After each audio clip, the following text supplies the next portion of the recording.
হঠাৎ করেই ফেসবুকে দেখা, সাহস করে তাকে রিকোয়েস্ট পাঠানো এবং তার সঙ্গে সঙ্গে অ্যাকসেপ্ট করে নেওয়া, মেসেজে কথোপকথন শুরু এবং তারপর নাম্বার এক্সচেঞ্জ।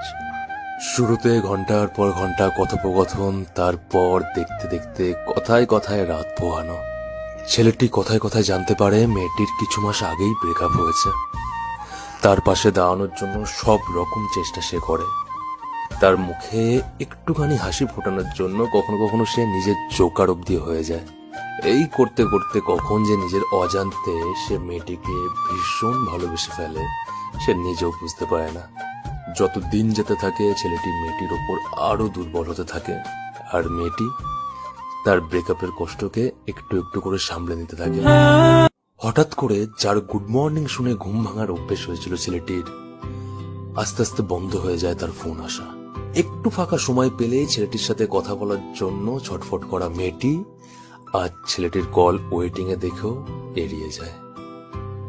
ছেলেটি তো কেবল কোনো উদ্দেশ্য ছাড়াই তাকে খুশি দেওয়ার চেষ্টায় নিজের অজান্তেই তাকে ভালোবেসে ফেলে।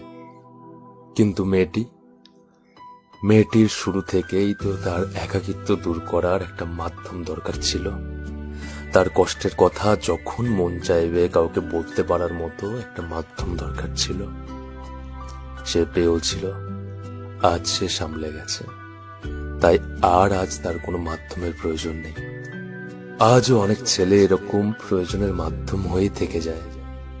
আর মেয়েদের মন নিয়ে খেলা করতে ভালোবাসে যে ছেলেগুলি, তারাই প্রকৃত ভালোবাসা পায়।